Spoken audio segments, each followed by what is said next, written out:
A Ucrânia fez história novamente. Em apenas 48 horas, suas forças conseguiram eliminar batalhões inteiros de tropas norte-coreanas que lutavam ao lado da Rússia na região de Kursk. Estamos falando de centenas de soldados neutralizados de uma só vez, o que reforça a superioridade ucraniana na guerra, tanto em estratégia quanto em tecnologia. No dia 4 de janeiro, o presidente Volodymyr Zelensky divulgou detalhes de um briefing do comandante-em-chefe das Forças Armadas da Ucrânia. O relatório destacou combates intensos próximos à vila de Makeva, onde as forças ucranianas infligiram baixas severas aos seus inimigos.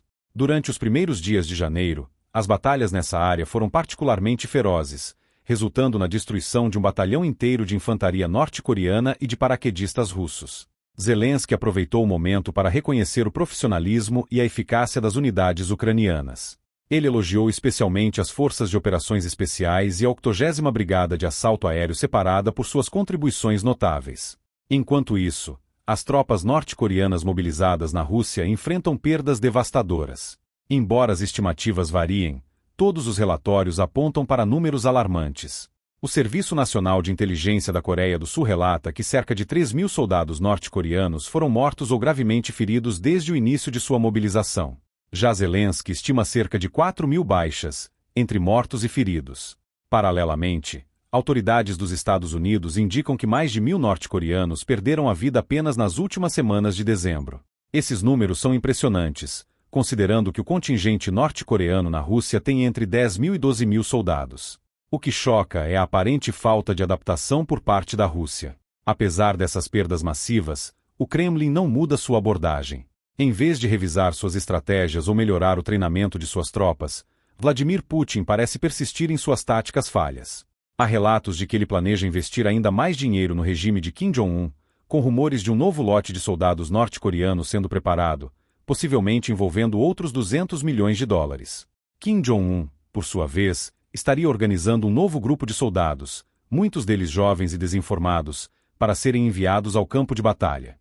Essa abordagem levanta questões sobre a moralidade e a eficácia de enviar tropas despreparadas para enfrentar um adversário altamente estratégico como a Ucrânia. Antes de avançarmos, é importante entender como um batalhão norte-coreano funciona. A Coreia do Norte possui um dos maiores exércitos do mundo, com cerca de 1,3 milhão de militares ativos e milhões de reservas. Um batalhão norte-coreano geralmente é composto por 300 a 500 soldados, organizados em 3 companhias de fuzileiros e uma companhia de quartel-general. Cada companhia costuma ter entre 80 e 120 soldados, subdivididos em pelotões e esquadrões, responsáveis pelo combate direto. Essa estrutura remonta à Guerra da Coreia e reflete estratégias tradicionais que permanecem em uso. Essas táticas, no entanto, contrastam fortemente com as abordagens modernas e altamente eficazes adotadas pelas forças ucranianas.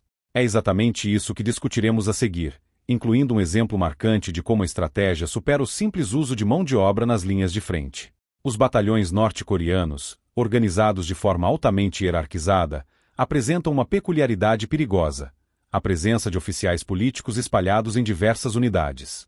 Esses oficiais, longe de contribuírem para estratégias de combate, têm como principal função assegurar a lealdade ideológica dos soldados.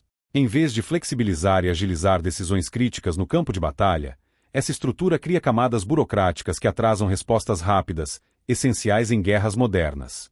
Essa configuração demonstra um claro objetivo de manter o controle interno em detrimento da eficiência militar. O treinamento oferecido às tropas norte-coreanas reflete ainda mais as deficiências dessa abordagem. Condicionados de maneira limitada e rígida, os soldados são preparados apenas para tarefas básicas, sem qualquer desenvolvimento de habilidades estratégicas ou adaptativas. Eles passam por um regime severo, com uma dieta precária composta de alimentos deteriorados, como repolho mofado, enquanto são submetidos a uma rotina de doutrinação ideológica. Essa combinação desgasta mentalmente os soldados, reduzindo-os e os automatizando-os, ficando incapazes de agir de forma independente. Por mais que demonstrem resistência física em condições extremas, falta-lhes o treinamento técnico necessário para enfrentar um campo de batalha moderno. Mesmo as unidades de elite norte-coreanas permanecem presas a táticas arcaicas, como guerra de trincheiras, ataques em ondas humanas e bombardeios de artilharia em massa. A maioria de seus exercícios se limita a marchas longas, combate corpo a corpo e uso de rifles desatualizados. Estratégias que, embora úteis em conflitos do passado, tornam-se relevantes frente à tecnologia militar contemporânea, como drones e sistemas de ataque de precisão que eliminam alvos a grandes distâncias. Esse tipo de abordagem, herdada em grande parte da Guerra da Coreia, contou na época com significativo apoio da União Soviética. As forças norte-coreanas confiaram em números esmagadores, defesas estáticas e ataques de artilharia para avançar sobre os sul-coreanos e as forças americanas nos estágios iniciais do conflito. Essa estratégia foi inicialmente bem-sucedida, permitindo avanços rápidos no território inimigo, mas mostrou suas limitações à medida que o inimigo se adaptava e explorava as falhas táticas. A tática de ataque em ondas humanas, por exemplo, consiste em lançar repetidas levas de soldados contra o inimigo, tentando sobrecarregá-lo física e mentalmente. Contudo, na prática, essa estratégia é devastadora para quem a emprega, resultando em perdas humanas massivas por ganhos territoriais mínimos. À medida que os defensores aprendem a antecipar os ataques, eles se posicionam estrategicamente para dizimar as forças atacantes com eficácia crescente. Tanto na Guerra da Coreia quanto em conflitos mais recentes, como a invasão da Ucrânia pela Rússia, essa abordagem tem se mostrado obsoleta e autodestrutiva. Outra tática empregada pela Coreia do Norte foi a construção de extensas redes de trincheiras e fortificações defensivas. No papel, essas estruturas tinham como objetivo desacelerar avanços inimigos, desgastando recursos e infligindo baixas significativas. Contudo, na prática, essas defesas frequentemente se tornaram armadilhas fatais. Durante a Guerra da Coreia, as forças americanas usaram sua superioridade aérea para bombardear essas posições com precisão, enquanto os sul-coreanos realizavam ataques terrestres direcionados, explorando pontos fracos nas linhas inimigas. Essa combinação de poder tecnológico e adaptação estratégica provou ser decisiva, transformando o que deveria ser uma barreira sólida em uma vulnerabilidade crítica. A comparação entre as abordagens militares da Coreia do Sul e da Coreia do Norte revela como a flexibilidade e a capacidade de adaptação podem transformar o rumo de um conflito. Enquanto os norte-coreanos dependiam de estratégias rígidas e hierarquias centralizadas, a Coreia do Sul optou por táticas dinâmicas, focadas na mobilidade, em retiradas estratégicas e contra-ataques coordenados. Essa postura permitiu que as forças sul-coreanas recuassem em momentos críticos, atraíssem as tropas inimigas para posições vulneráveis e, com o apoio aéreo americano, retomassem territórios e mudassem os rumos da guerra. A história encontra paralelos nos conflitos contemporâneos, como o que ocorre na Ucrânia. Embora trincheiras ainda sejam parte das estratégias defensivas ucranianas, elas estão longe de ser a base de sua tática militar. Em vez disso, as forças ucranianas têm demonstrado eficácia em ataques rápidos e coordenados, combinados com tecnologias modernas como drones e armamentos de precisão. Essa flexibilidade tem permitido que a Ucrânia supere a força numérica das tropas russas em diversos momentos cruciais do conflito. O contraste com a abordagem norte-coreana também destaca a rigidez estrutural que permeia os altos escalões de comando. Durante a Guerra da Coreia, as ordens vinham exclusivamente das lideranças mais altas, sem espaço para os comandantes de campo adaptarem suas ações às condições reais do campo de batalha. Essa limitação se mostrou catastrófica em batalhas decisivas, como a do perímetro de Pusan. Inicialmente, os norte-coreanos mantinham uma vantagem estratégica significativa, forçando as tropas sul-coreanas e americanas a recuarem para um território reduzido. Contudo, o cenário mudou completamente com a ousada contraofensiva anfíbia dos Estados Unidos em Incheon, que flanqueou as forças norte-coreanas e cortou suas linhas de suprimento. A incapacidade de reagir rapidamente resultou no colapso completo de suas forças. Avançando para tempos modernos, vemos exemplos semelhantes na guerra entre Rússia e Ucrânia. Durante a operação em Kursk, a inflexibilidade dos comandantes russos foi evidente. Mesmo com informações claras sobre um possível ataque ucraniano, eles subestimaram a ameaça e deixaram regiões estratégicas mal defendidas.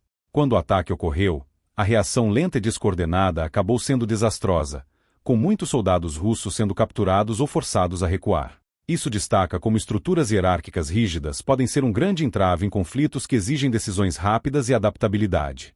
Por outro lado, a Operação Kursk, liderada pela Ucrânia, exemplifica o poder de uma estratégia bem planejada e executada com sigilo. Equipamentos pesados e tropas foram deslocados para a região de Sumy, próxima à fronteira com a Rússia, camuflados entre florestas para evitar detecção. O nível de segredo foi tão alto que a ofensiva não foi mencionada na mídia ou por analistas militares até que já estivesse em andamento. Nos primeiros dias, o silêncio das autoridades ucranianas foi estratégico, garantindo o elemento surpresa. Quando os detalhes começaram a surgir, ficou claro que a operação tinha sido meticulosamente coordenada, demonstrando a habilidade ucraniana em tirar vantagem de estratégias modernas e inovadoras. Esse contraste entre a rigidez norte-coreana e russa e a adaptabilidade sul-coreana e ucraniana é uma lição clara sobre a importância de estruturas militares flexíveis e da capacidade de resposta ágil em cenários de guerra modernos. A Operação Kursk, que já dura mais de 6 meses, continua a evidenciar como estratégia e a inovação podem superar números e poderio bruto, reforçando o papel da inteligência e da tecnologia no campo de batalha. Apesar de todos os esforços empreendidos pela Rússia, incluindo o envio de milhares de reforços da Coreia do Norte, eles conseguiram recapturar apenas uma fração de seu próprio território, cerca de 40 a 60%.